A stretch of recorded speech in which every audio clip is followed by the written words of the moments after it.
Falando mais sobre sensações, né? Às vezes a gente fica preso assim, qual que é o ângulo de abertura da caixa de direção? É mais aberto, é mais fechado? A geração 1 é mais fechada, acho que isso torna a bike mais rápida e responsiva nas retomadas. Aqui é mais aberto, ou seja, na geração 2 ela engole mais obstáculos. Mas não é assim pegar uma marca, outra marca e ficar comparando números e dados técnicos. Eu acho que dentro das particularidades, eu não andei na geração 1, mas deve ser uma bike sensacional, inclusive ela está em linha e eles estão vendendo ela e produzindo. Essa aqui é a geração 2, a diferença que eu senti, quero falar na sensação, né? Desse ângulo ser mais aberto, desse pneu ser maior, que ela engole os obstáculos mais fácil. Tem uma escadaria aqui no parque da cidade que eu descia com a outra e sentia a trepidação da bike, e cada vez descendo mais rápido. E o comportamento da bike, quando que a bike ia perdendo a estabilidade, quanto que era o limite de aderência. E a primeira vez que eu fui com essa aqui, eu era com uma hardtail, eu fui descer uma escadaria, sei lá se é 20 e poucos degraus que tem, não sei bem um certo tamanho.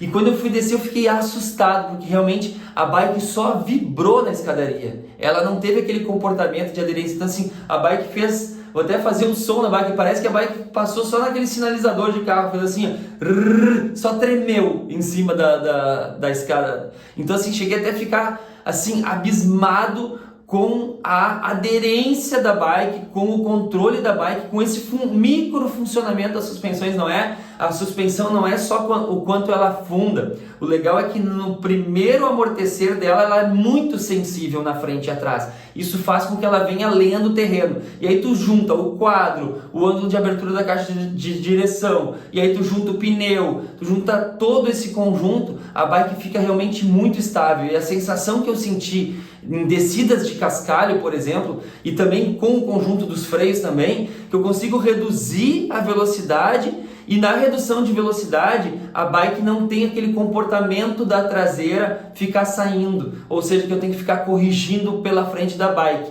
Ela é tão colada no chão que ela não tem esse comportamento, a não ser que eu force muito mais a questão da frenagem da entrada na curva. Então ela não tendo esse comportamento, eu não preciso corrigir a frente da bike. E aí a sensação que eu tenho é que se eu não preciso fazer essa micro correção que eu fazia o tempo todo com outras bikes, a sensação que eu tenho é que ela vai para onde eu aponto ela. Resumindo, é isso. Por exemplo, eu apontei dentro da curva, mais dentro da curva ainda, mais perto do valo, ela vai. Eu não preciso reduzir mais ou menos. Eu estando na fluência, na velocidade certa, a bike é plantada no chão.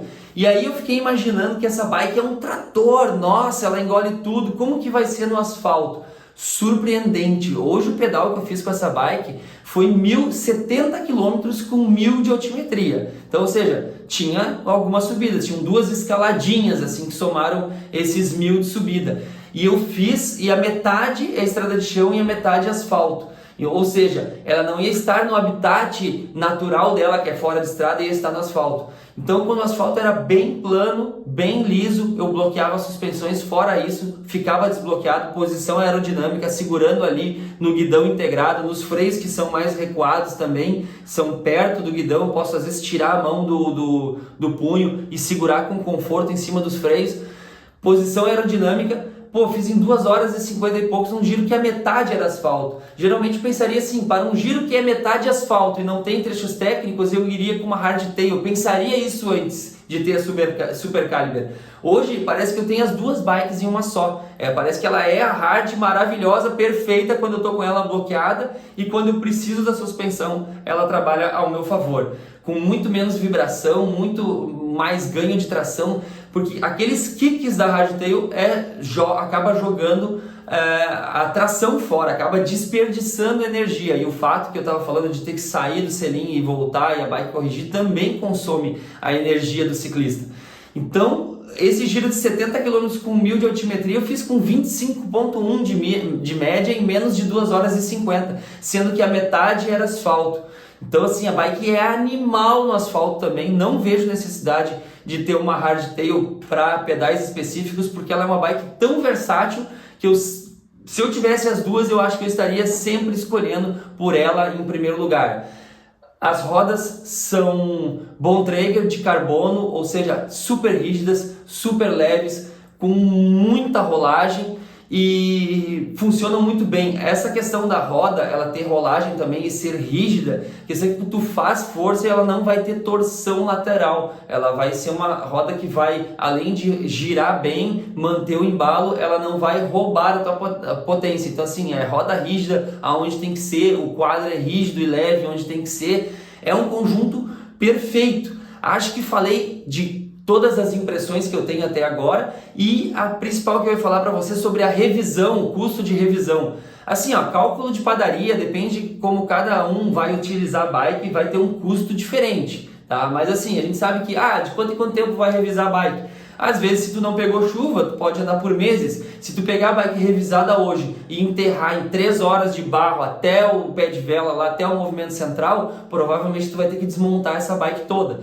E aí, o custo que eu tinha médio com a bike hardtail no mercado aí de revisão fica em torno de R$300 para uma hardtail. Às vezes com a suspensão dá um pouco mais, com canote retrátil dá um pouco mais. E aqui em torno de R$900 na full, ou seja, é 3 vezes mais o valor da minha hardtail. E a hardtail ela pode passar um pouco de 300, como ela pode também diminuir, depende do preço que cada mecânico está cobrando aí no mercado, então isso varia muito. Estou fazendo aqui preços médios, então pode passar dos 300, depende do que vai fazer, retrátil, suspensão. E também aqui 900 é com suspensão, com canote retrátil, mas pode ter algum reparo, alguma coisa a mais, algum trabalho a mais e pode passar um pouquinho do valor também. Então isso aí são médias. Mas uma coisa que eu achei, então pensei, a full é mais cara de manter. Tá, isso é uma coisa que é lógico que ela tem mais peças móveis, ela tem links, apesar dessa bike só ter um linkzinho em cima e outro lá embaixo, não é toda aquela parafernália que tem de suspensão, ela é super clean, a suspensão tá ali, tem um link lá em cima e um link lá embaixo, e isso é impressionante, ela é super limpa assim na questão das peças e também com bem menos pinos e peças móveis nesses rolamentos de balança. E aí, obviamente, eu tava achando que ia ser sempre muito mais caro revisar a Super Caliber. E aí eu fiz um pedal 120 km, metade asfalto, metade terra e barro. Durante os 120 km choveu intensamente. Eu já tinha feito uma revisão nela geral, porque eu peguei a bike ali por fevereiro, março. O mecânico falou comigo, manda fazer uma revisão, vamos olhar se está tudo certo mesmo, só para a gente saber o que está acontecendo com a bike, porque na montagem da bike não é feito uma geral, ela é montada, verificada, mas é preciso fazer uma geral depois de um tempo, algum reaperto, verificar a bike. Olhou a bike, perfeita, eu tinha pego só chuvas normais, não muito fortes, não tinha enterrado a bike no barro, tinha lavado, sei lá, umas 5, 6 vezes, de mangueira sem ser lava-jato em cima para não infiltrar água, com um leque aberto, mas enfim, lavando até sem pressão, sem lava-jato, sem nada assim mecânico impulsionando, mas sem também ser de tão longe assim, botando o jato ali para limpar mesmo, mas nenhum jato, digamos assim, de máquina, só de segurar a mão na mangueira mesmo. E aí, nessa primeira revisão, a bike estava beleza. Nessa segunda, fiz o pedal 120 km, como eu falei para vocês, chuva no 120, e enterrou no barro, enterrou mesmo, tinha locais que o barro era assim. Eu fiz 6 passagens de riacho, levantei ela, inclusive, em alguns lugares, para não deixar o câmbio submerso. Então, assim, quer saber se esse câmbio vai funcionar se ele estiver submerso na água? Eu não sei ainda dizer para vocês, eu vou testar em outra situação, porque eu estava lá com 5 graus de temperatura, chovendo durante o dia inteiro, com muito barro, muito vento, nos canyons aqui do Rio Grande do Sul, a mais de 1.200 metros acima do nível do mar, ou seja, muito frio, e eu não podia estragar minha bike, nem cortar pneu, nem quebrar nada e nem enfiar o câmbio dentro desses riachos gelados e correr o risco de ficar trancado em apenas uma marcha ali e eu ter um perrengue bem complicado naquela temperatura. Então, nesses riachos, levantei a bike, mas ela pegou água direto, pegou barro direto, ficou destruída. Se fosse a outra bike, eu já ia mandar direto para revisão e essa aqui não foi diferente, mandei também, porque eu não sabia como que estava a bike por dentro. E aí, quando eu mandei a bike para revisão, é que eu tive uma grande surpresa quando o mecânico começou a abrir a bike. A graxa que ele usa, ela é uma cor esverdeada, ou seja, ela ainda estava verde nos cubos, ou seja, não infiltrou nas rodas, a rolagem estava perfeita. Movimento central, que era um problema com a minha outra bike, sempre entrava sujeira. Se eu pegasse uma chuva intensa de terra com 30 km, já começava a incomodar o central. Eu não revisava o resto da bike, eu revisava só o central e depois na próxima eu revisava o central e tudo mais. E gastava os R$300. Então, independente da bike estar super moída e cheia de terra dentro, ou menos, o valor dessa manutenção ali, em torno de 300 na hard, 900 nessa full aqui, tem full que talvez seja mais barata a manutenção, vai ser o mesmo valor independente da bike. Do estado que vai estar a bike por dentro. Claro que a gente não pode deixar passar de um certo estágio para não destruir as peças e a gente ter um custo grande. Movimento central, perfeito. Tinha entrado uma terra, mas ainda não tinha chegado na parte das peças móveis, também com a graxa na cor esverdeada ainda. O canote retrátil acumulou uma sujeira ali em cima, mas ainda estava funcionando bem e todo a parte de dentro funcionando bem. O que me alertava muito na outra bike, eu tinha uma RockShox, já tive era Reba que eu tinha, isso, eu já tive uma Gold. Bom, vamos para Reba. Eu tinha a Reba, que era a última, e ela geralmente com 2, 3 chuvas os raspadores ali ficavam sujos, o meu mecânico já abria e me alertava, aquelas esponjas dentro já estavam tudo suja, então também tinha que fazer a parte da suspensão. Suspensão dianteira, perfeita, nada. Suspensão traseira, tinha barro ali perto do pino, né, que fica ali em cima, e ele disse, só lava com a mangueira aqui, que aí ele não acumula tanto, mas a parte móvel também estava preservada e a suspensão traseira foi toda aberta. A bike foi aberta inteira.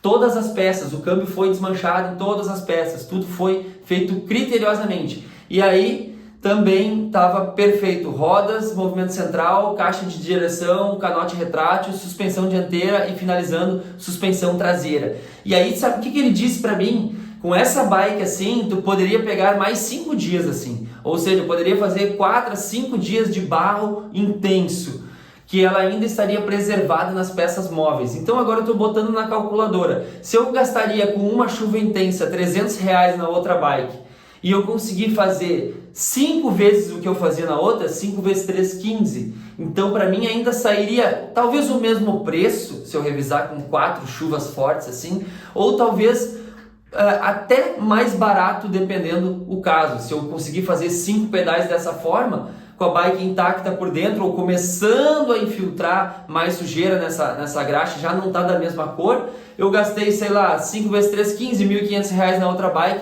nessa eu estaria gastando R$900 ou R$1.000 em apenas uma revisão.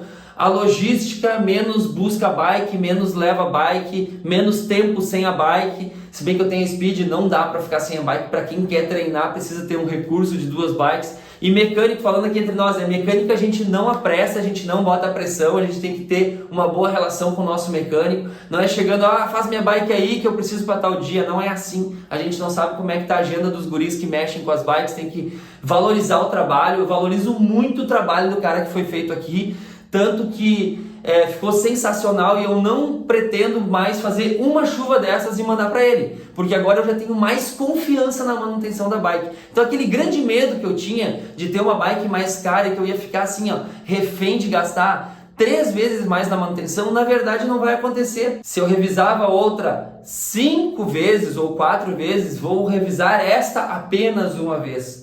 E também assim, se eu for pegar algum dia, por exemplo, vou pegar 5 dias de chuva, eu sei que eu tenho uma bike que no segundo, terceiro dia não vai estar se deteriorando por dentro. Eu tenho uma bike robusta, que pode encarar grandes aventuras de grandes dias de chuva, preservada com a lubrificação por dentro, sem destruir as peças móveis. Então eu fico bem satisfeito com essa questão. É mais caro quando manda fazer, mas dá para fazer mais espaçado, ela é mais resistente, o preço vai acabar ficando parecido. Eu realmente estou surpreso, não é uma realidade que eu tive com outras bikes, por isso eu estava bem preocupado depois de ter feito esse pedal. Mas as minhas preocupações acabaram, porque eu sei que eu tenho uma bike que não vai estragar, não vai me deixar na mão, não vai ter um custo alto de uma substituição de uma peça depois, simplesmente a revisão, e ela é selada mesmo. Bike robusta, bike selada, bike durável, garantia vitalícia, Trek Super Caliber 9.8 GX AXS, segunda geração. Esse é o T-Type. Eu tenho um prazer enorme de andar com essa bike, trabalhar como bike fitter também, ajustando bikes, sendo o bike fitter oficial aqui da loja oficial da Trek no Brasil. Eu sou embaixador da Trek no Brasil, isso é uma grande satisfação. Então trabalhar junto com a marca, ajustar as bikes lá na loja oficial em Porto Alegre, gerar conteúdo aqui para a marca também, viver essa experiência com a Trek está sendo muito legal e dividir com vocês também. Então assim, recomendo muito. Quer comprar uma bike top mesmo, robusta, que vai te entregar desempenho, conforto, confiabilidade, garantia, baixa e resistência quanto à manutenção? É a Super Caliber, assina embaixo. Estou muito feliz e ela é sensacional em todos os sentidos. Então é isso, galera. Espero que eu tenha recheado de informações sobre a vivência da bike mesmo. Acho que quem quer comprar a bike às vezes fica pensando qual é a opinião do usuário, o que aconteceu, andou, não andou, o que ele sentiu na escadaria, no terreno plano, na subida, nas suspensões, nas manutenções e também nas baterias, nas particularidades das tecnologias diferentes que tem nessa bike. É uma bike top de linha, assina embaixo. Prazer enorme de pilotar a minha Trek Super Caliber. Hoje, inclusive, fiz um pedal com ela, sorriso no rosto, garantido, muito massa mesmo. Certo, galera? Até o próximo vídeo.